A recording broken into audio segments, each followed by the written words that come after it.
Ladies and gentlemen, it is another Tuesday, which means it is time for another episode of Let's Talk Tuesdays.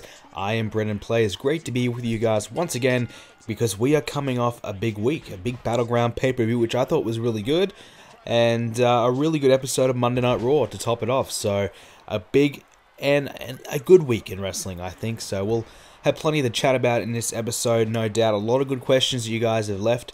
So, before we get into the questions, though, I will just give a bit of a overview on what I thought of Battleground. So I thought Battleground was pretty good. There's a lot of mixed reactions. A lot of people didn't like Battleground, but I felt it was a pretty decent show overall. I mean, I enjoyed it. Of course, we knew Cena was going to retain. It was dead obvious. Everyone knew that. And I would have liked to have seen Ambrose and Rollins, but I am even more excited. I'm even more pumped for SummerSlam now, because now I get to see that match for the first time instead of a rematch. I think they should put the Money in the Bank briefcase on the line for that one.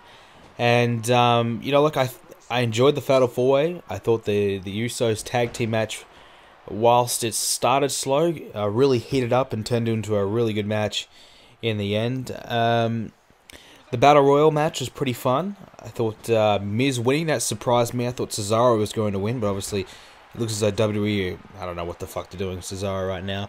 And they gave us a bit of a tease that Ziggler was going to win, so that was nice as well. Bit of a nice little teaser, but I thought overall, look, the show was pretty good, and the Jericho and Wyatt match I thought didn't really deliver. We're gonna get a rematch, obviously, but I thought the first match was okay. I think they can do a lot better than that. So, obviously not having Rollins and Ambrose on the card, I felt kind of left a big gap, left a big hole, and really wasn't replaced. I mean, they gave a lot more minutes to other matches, and I don't think it really justified for not having a Rollins and Ambrose match. So I would have liked to have seen that, but obviously it's going to happen at SummerSlam, so looking forward to it. So that'll do it. So we'll get straight into your questions. So let's kick it off. Alright, so the first question of the day comes from the best in the world, CM Punk. What's next for Ziggler? Do you think he would face The Miz at SummerSlam? Well, first of all, before we get into this question, if you want to submit a question, all you have to do is comment it down below or over at my forums, BrendenPlayz.com/forums. I'll put the link to the thread in the description down below for you guys. That's the best place to go about it to submit your questions. Regarding this question, do I think Dolph Ziggler is going to face The Miz at SummerSlam? Well, it certainly seems like it. I mean, Ziggler did defeat The Miz on Raw. I heard a rumor that Sheamus and The Miz were going to work a program together, which I don't really want to see, to be honest with you. I don't know.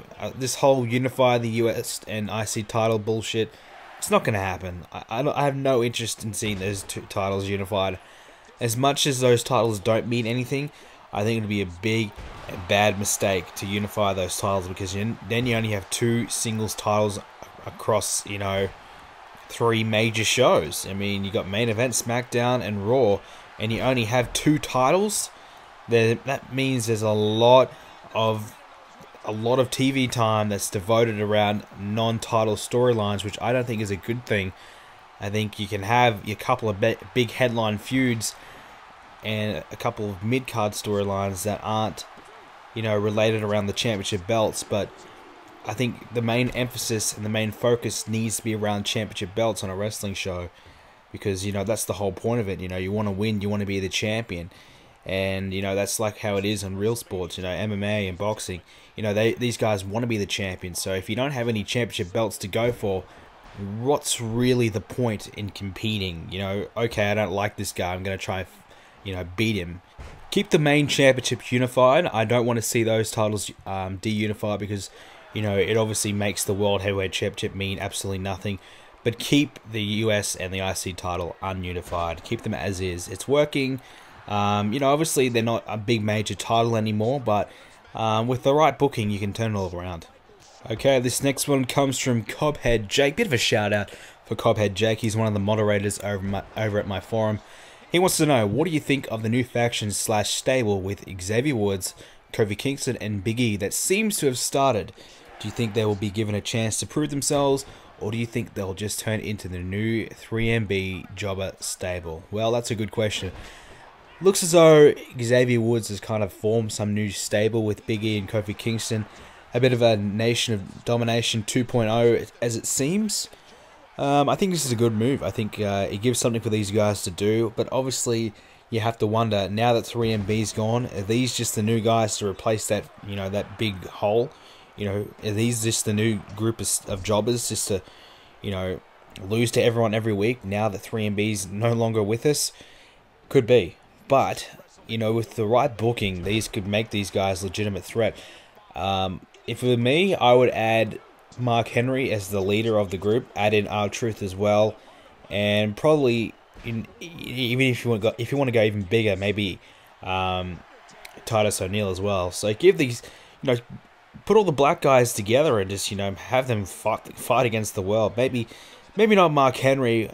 Mark Henry make more sense than R-Truth, but I feel as though Mark Henry right now, I don't know, if you got Big E there, you don't really need Mark Henry, even though he was in the original Nation of Domination, which would make a lot more sense, but if you don't want to really have it a rip-off of Nation, then maybe not.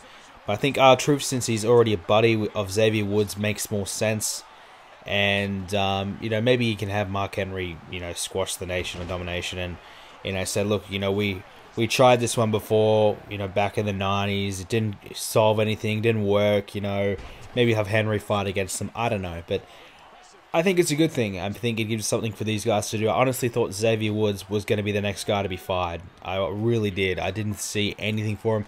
I didn't even know he could cut a promo. He actually cut a pretty decent promo as well. So I was quite impressed from Xavier Woods. So I'm looking forward to seeing what else they do come up with in the near future. Another moderator over my forums, Snapback07, shout out to him, and a shout out to every one of you guys. Thanks for sending in all the questions every single week. I appreciate that. I know I don't get around to answering every question.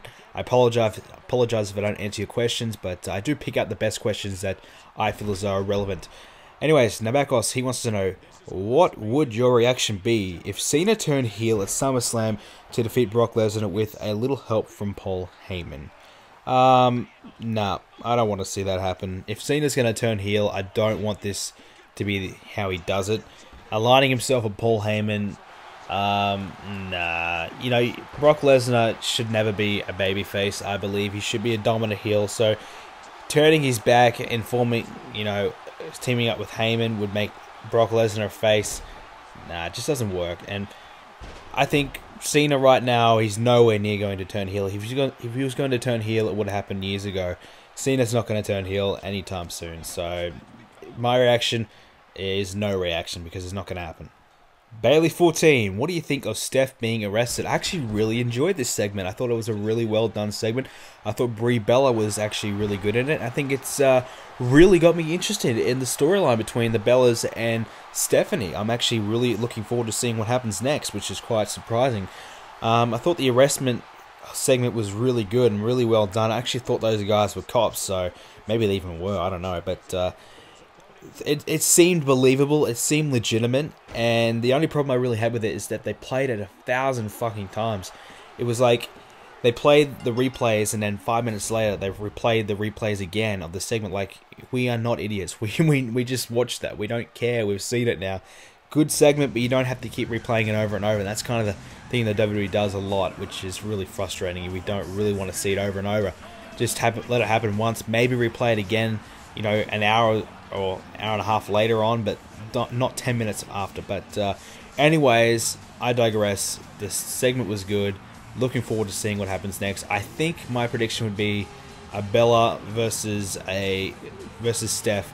If they win, they'll get the job back. Whether it's Nikki or Brie, I don't know. Probably Nikki to verse Stephanie, and if Nikki wins, she'll get Brie's job back. But maybe we'll see Brie versus Stephanie, and if Stephanie wins, then Brie Bella has to drop the charges on Stephanie. Next question comes from Auburn Fan. He wants to know, when could you see Batista return? Well, Batista right now is tied up with his new movie, The Guardians of the Galaxy.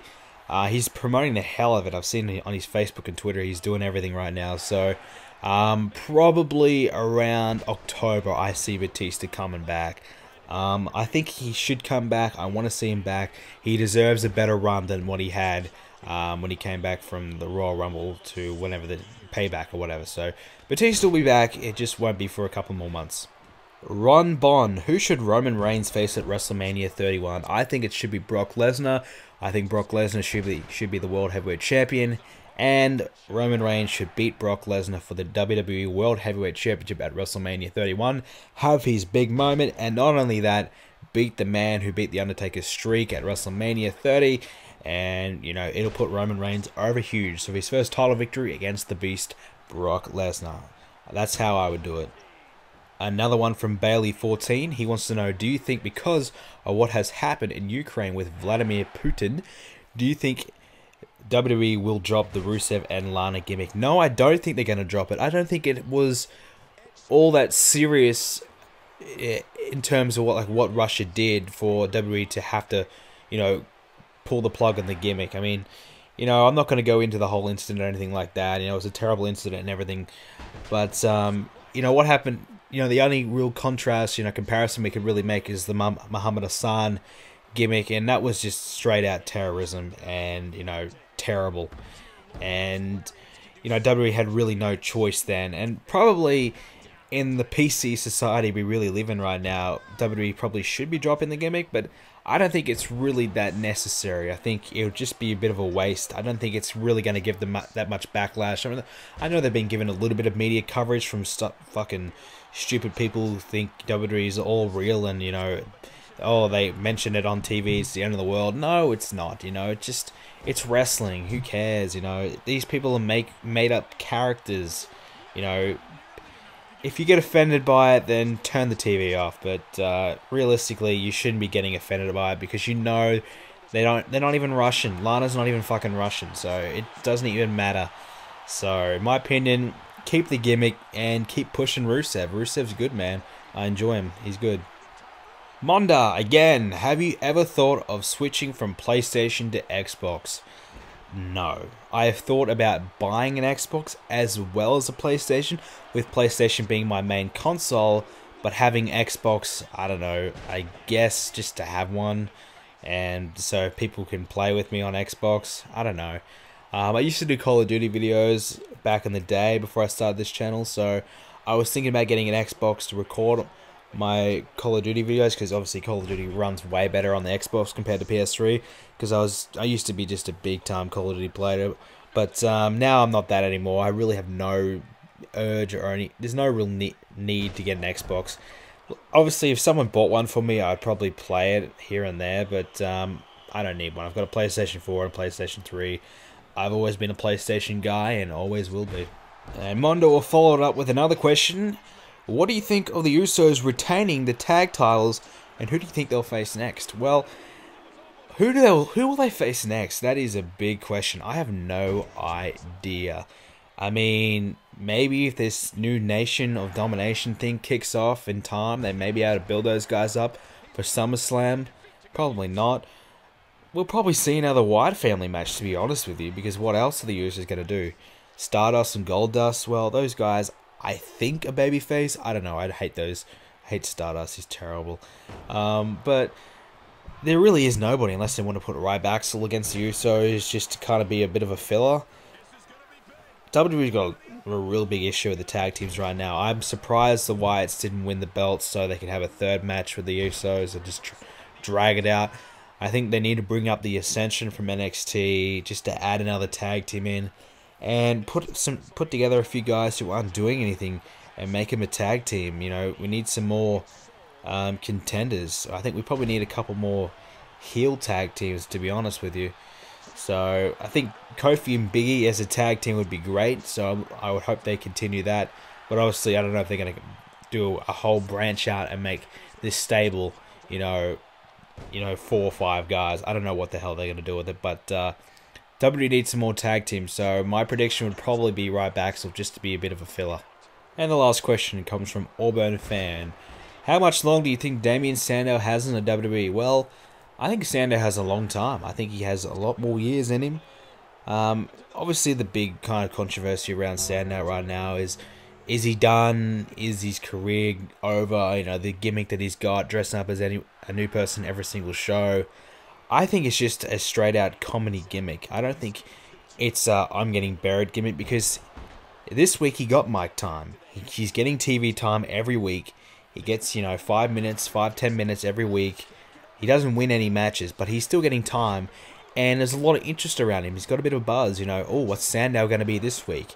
I think there's a lot of interest in it. I think, in my opinion, I'm enjoying the gimmick. At first, I thought it was terrible. I thought, oh no, Sandow's getting buried. This is the end of Sandow. I had the same thought process, but now I feel as though it's not the end of the world. I mean, he's not like he's Zack Ryder, which, by the way, holy fuck, Zack Ryder won a match. That was amazing. It's not like he was JTG, not appearing on TV for years upon years. It's, he's on TV every week, and he may be losing like Heath Slater, like 3MB did, but, at least he's on TV, and I think they can turn it around for Sandow if they, choose to do so. But I think they should just go with a whole, Damien Sandow's just crazy right now. He's just kind of like mentally not there, and just have him like, he's dressing up as these guys every week because he's just insane. He's, crazy or something like that. I don't know. Work off that. But it's kind of funny and kind of ironic that the intellectual savior of the masses is dressing up like a goofball every week. They probably get a bit of a chuckle out in backstage from it, but I don't know. But I think Sandow's still okay. He's not going to be fired anytime soon. He still has value. He's good on the mic. He can turn around. So Sandow will stay. So that'll do it for this week's edition of Let's Talk Tuesdays. I hope you guys enjoyed this week's edition. If you did, please leave a like on the video. And if you haven't already, please subscribe to my channel. Go ahead and follow me on Twitter. Like me on Facebook. By the way, we've just reached 100 Facebook likes, which was pretty awesome. And leave your questions down below for next week's edition, either in the YouTube comments or over at my forums at BrendenPlayz.com. The link to everything will be in the description down below. And most of all, hope you guys have a great day. And by the way, I do beat The Undertaker here with Edge. So I'm starting to beat everyone with the beat Undertaker's streak. I think I'm up to 4 guys. So I had 3 attempts today, and I won 2 of them. So I'm getting better. My quest to getting better at WWE 2K14 is a good one so far. Anyways, that'll do it for me, guys. Hope you guys enjoyed it, and I'll see you all next Tuesday.